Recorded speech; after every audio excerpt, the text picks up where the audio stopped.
বিমান বিধ্বস্তের ঘটনায় মৃতের সংখ্যা বেড়ে ২৭। ট্রেনিং কোথায় হবে নতুন করে দেখতে হবে বললেন নৌ উপদেষ্টা। মাইলস্টোনে ২ উপদেষ্টা অবরুদ্ধ, সঙ্গে আছেন প্রেস সচিবও। হতাহতের তথ্য গোপনের দাবি অপপ্রচার বললেন প্রেস উইং। পুলিশকে পিটিয়ে আওয়ামী লীগ নেতাকে ছিনিয়ে নিল স্বজনরা। বুধবার তুরস্কে শান্তি আলোচনায় বসবে ইউক্রেন ও রাশিয়া। নিজেদের সিদ্ধান্তে অনড় ভারত পাকিস্তান, বিড়ম্বনায় বিসিবি। দর্শক, শুনছিলেন দিনের খবরের প্রধান শিরোনাম, এবার বিস্তারিত।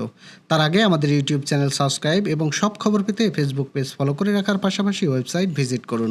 রাজধানীর উত্তরায় মাইলস্টোন স্কুল অ্যান্ড কলেজে বিমান বিধ্বস্তের ঘটনায় নিহতর সংখ্যা বেড়ে ২৭ জনে দাঁড়িয়েছে। এর মধ্যে ২ জন প্রাপ্তবয়স্ক ছাড়া বাকি সবাই শিশু। প্রাপ্তবয়স্কদের একজন পাইলট তৌকির ইসলাম ও একজন শিক্ষিকা মাহারিন চৌধুরী। এছাড়াও বর্তমানে বিভিন্ন হসপিটালে চিকিৎসাধীন আছে ৭৮ জন। মঙ্গলবার সকালে জাতীয় বার্ন অ্যান্ড প্লাস্টিক সার্জারি ইনস্টিটিউটে এসব তথ্য জানান স্বাস্থ্য মন্ত্রণালয়ের দায়িত্বপ্রাপ্ত প্রধান উপদেষ্টার বিশেষ সহকারী অধ্যাপক ডক্টর শাহিদুর রহমান। এ সময় তার সঙ্গে ছিলেন জাতীয় বার্ন ও প্লাস্টিক সার্জারি ইনস্টিটিউটের পরিচালক নাসির উদ্দিন।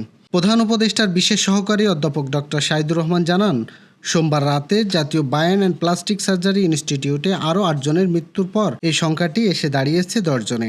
ওখানে ভর্তি আছে ৪২ জন। সম্মিলিত সামরিক হসপিটালে গতকাল রাতে আরও ৩ জনের ভর্তি হয়েছে। এখন চিকিৎসাধীন রয়েছে ২৮ জন। সেখানে সব মিলিয়ে ১৫ জনের মরদেহ ছিল। কুর্মিটোলা জেনারেল হাসপাতাল থেকে নেওয়া হয় একজনের মরদেহ। এছাড়া উত্তরা আধুনিক হাসপাতাল থেকে আর একজনের দেহাবশেষ পাওয়া গেছে। যদিও চিকিৎসকরা এখনই এটিকে মরদেহ বলে শনাক্ত করেনি। এটি মরদেহ হিসেবে শনাক্তের পর ডিএনএ টেস্ট করা হবে। সিএইচএম থেকে ৮ জনের মরদেহ স্বজনদের কাছে হস্তান্তর করা হয়েছে।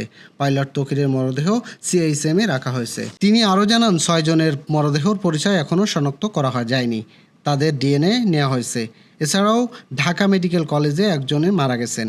সেখানে ৩ জন এখনও ভর্তি আছেন, যাদের ২ জন আইসিইউতে আছেন। এছাড়া ইউনাইটেড হাসপাতালে আরও একজনের মরদেহ আনা হয়েছে। সব মিলিয়ে মৃতের সংখ্যা ২৭ জন। হাসপাতালে ভর্তি আছেন ৭৮ জন। সাইদুর রহমান বলেন, জাতীয় বার্ন ও প্লাস্টিক সার্জারি ইনস্টিটিউটে ভর্তি রোগীদের মধ্যে ৫ জন আইসিইউতে ভর্তি আছেন। তাদের মধ্যে ২ জনকে ভেন্টিলেশনে রাখা হয়েছে, যার ৫ জনের অবস্থা আশঙ্কাজনক।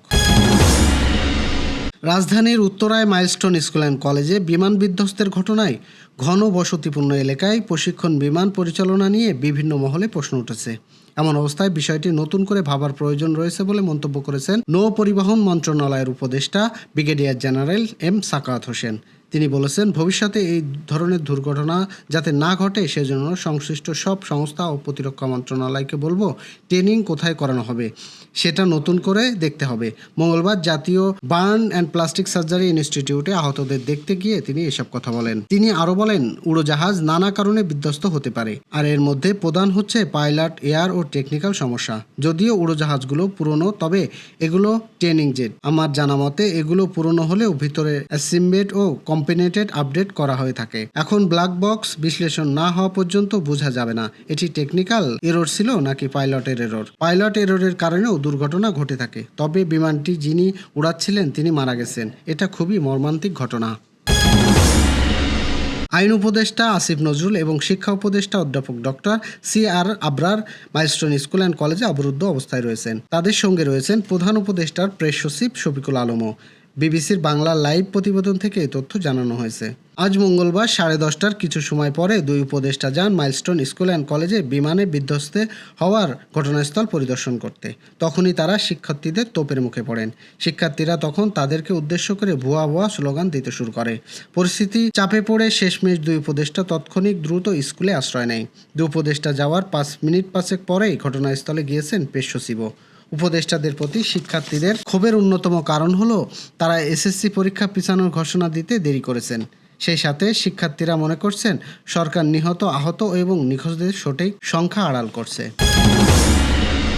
রাজধানীর মাইলস্টোন স্কুল অ্যান্ড কলেজে মর্মান্তিক দুর্ঘটনায় নিহত ও আহতদের প্রত্যেকের জন্য সরকারের পক্ষ থেকে সব ধরনের সহায়তা প্রদান করা হচ্ছে।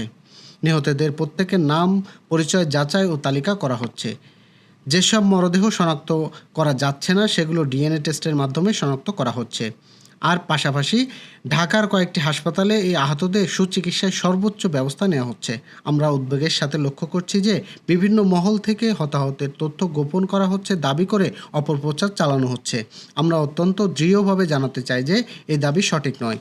এই মর্মান্তিক ঘটনায় আহত ও নিহতদের সম্পূর্ণ ও নির্ভুল তালিকা প্রকাশের জন্য বাংলাদেশ সরকার, সেনাবাহিনী, প্রশাসন, বিদ্যালয় কর্তৃপক্ষ এবং হাসপাতাল কর্তৃপক্ষ একযোগে কাজ করছেন।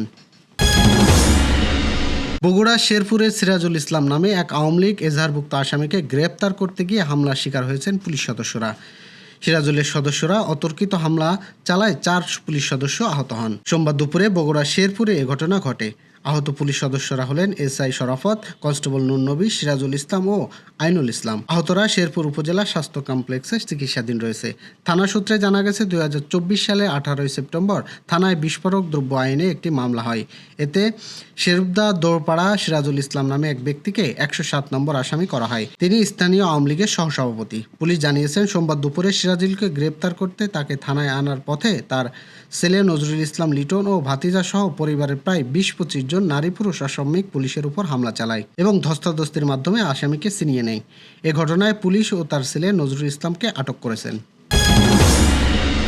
ইউক্রেন ও রাশিয়ার মধ্যে নতুন দফা শান্তি আলোচনা আগামী বুধবার তুরস্কে অনুষ্ঠিত হওয়ার কথা রয়েছে বলে জানিয়েছেন ইউক্রেনের প্রেসিডেন্ট ভলোদিমির জেলেনস্কি। সোমবার রাতে প্রতিনিধিকার ভাষণে শীর্ষনির্বাহী কর্মকর্তার বরাত দিয়ে তিনি একথা বলেন।